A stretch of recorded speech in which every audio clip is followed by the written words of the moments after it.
Assalamualaikum warahmatullahi wabarakatuh. Izin memperkenalkan diri, nama saya Diah Regita Cahyani dengan NIM 66612100086 dari kelas 5A.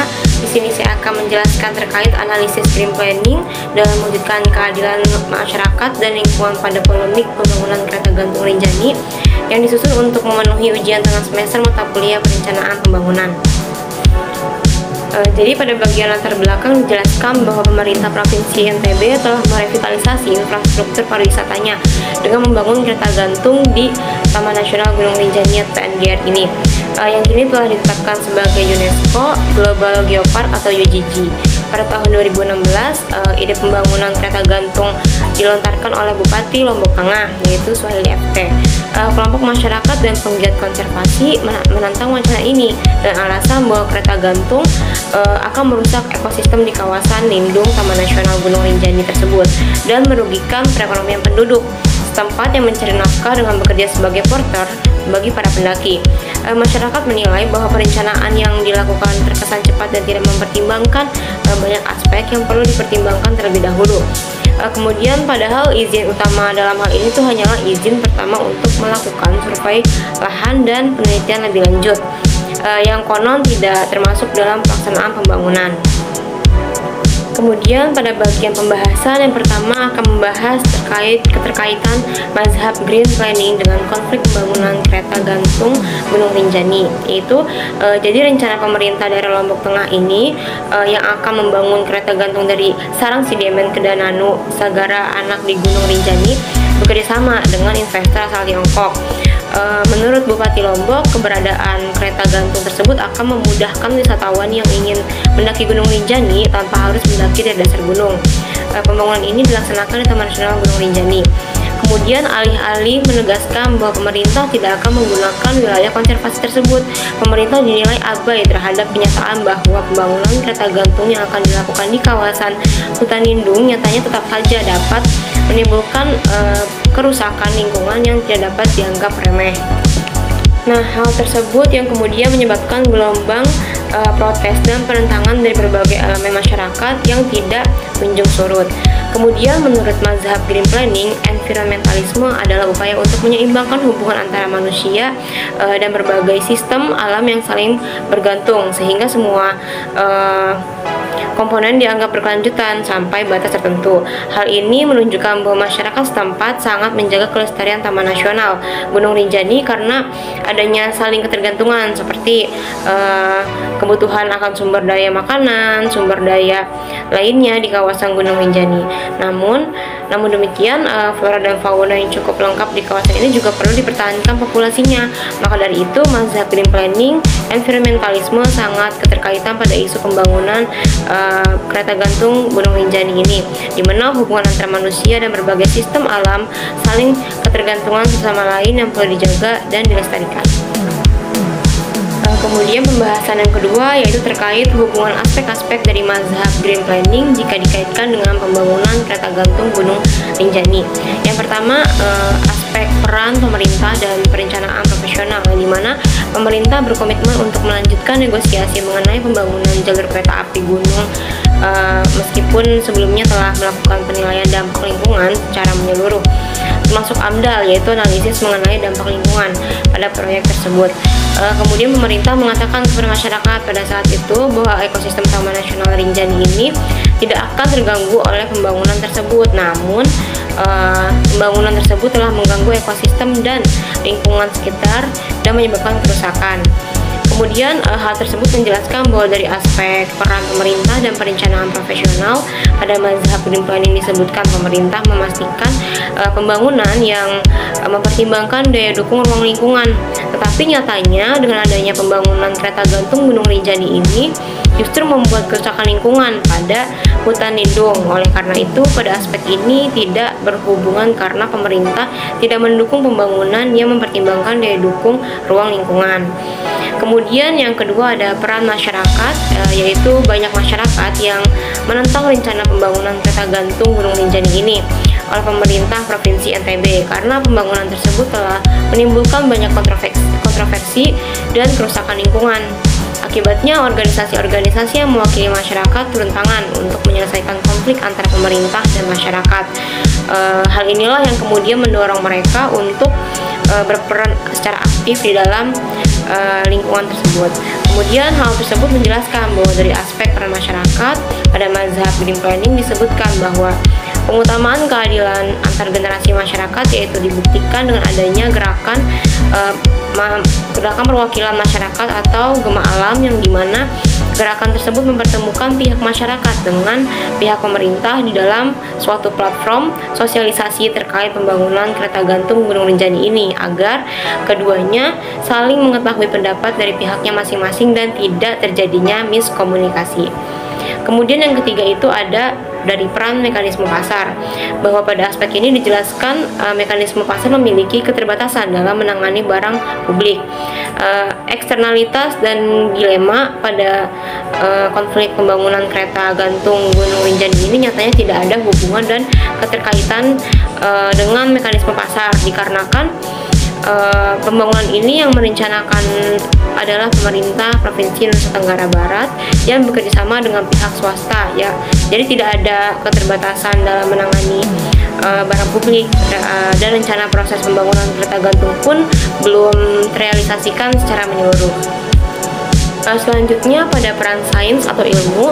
Jadi sebelum dilaksanakan pembangunan kereta gantung ini, pemerintah juga tidak sembarang asal menentukan lokasi hutan lindung sebagai kawasan pembangunan kereta gantung Gunung Rinjani ini.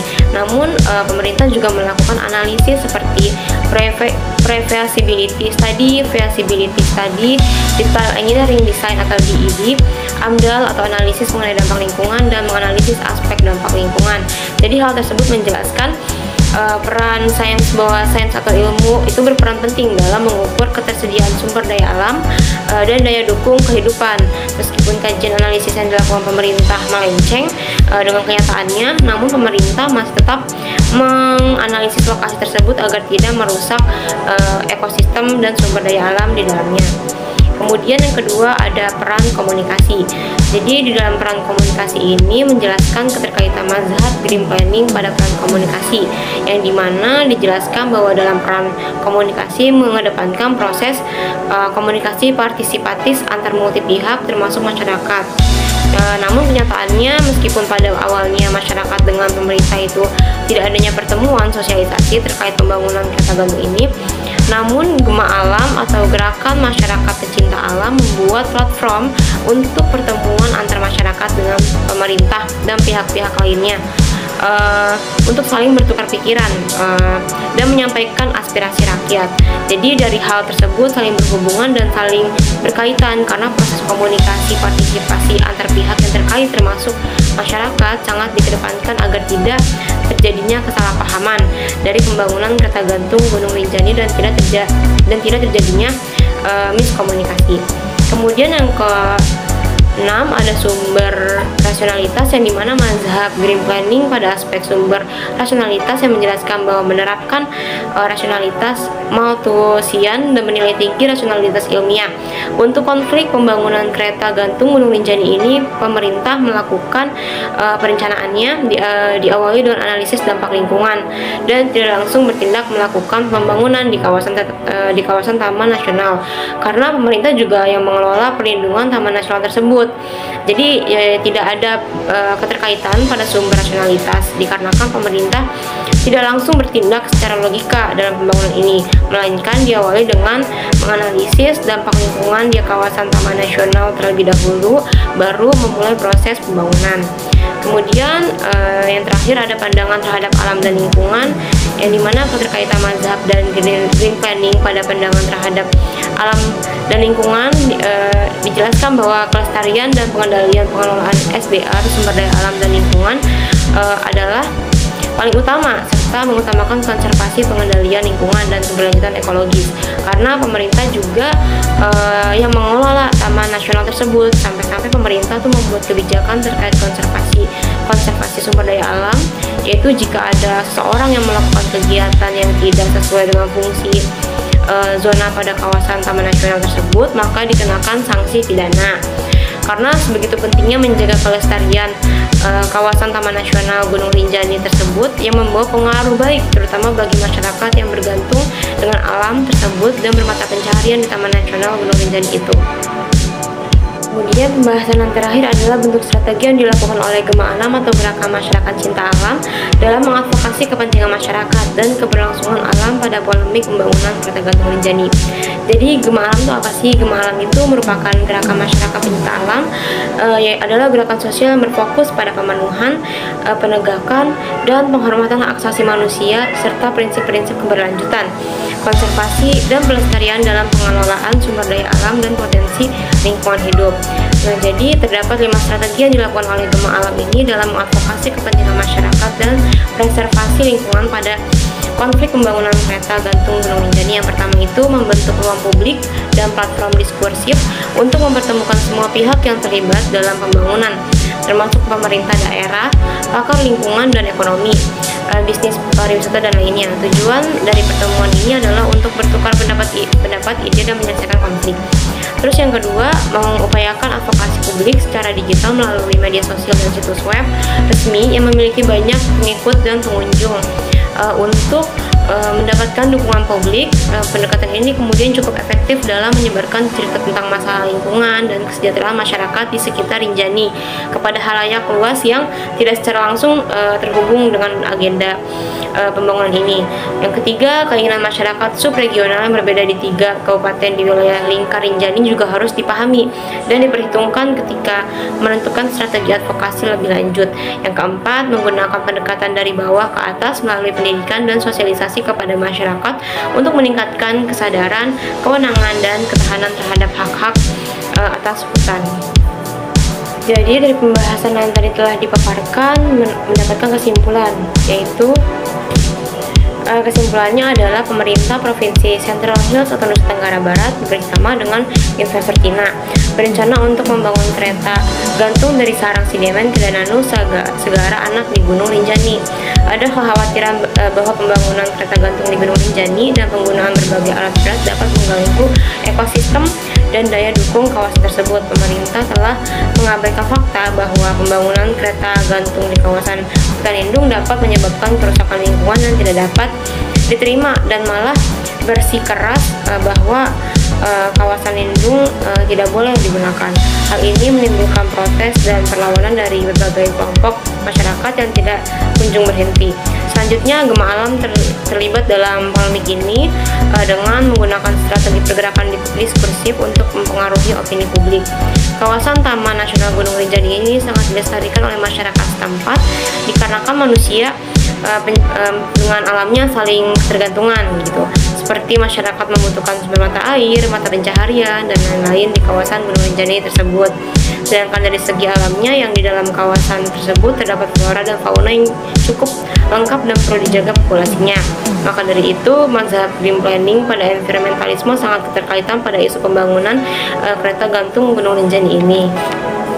Kemudian ada beberapa saran, yaitu yang pertama, pemerintah seharusnya mempertimbangkan dampak proyek terhadap budaya dan warisan lokal. Upayakan untuk melindungi dan melestarikan situs budaya dan sejarah yang ada. Kemudian yang kedua, pastikan proyek pembangunan ini tunduk pada regulasi dan standar keselamatan yang ketat.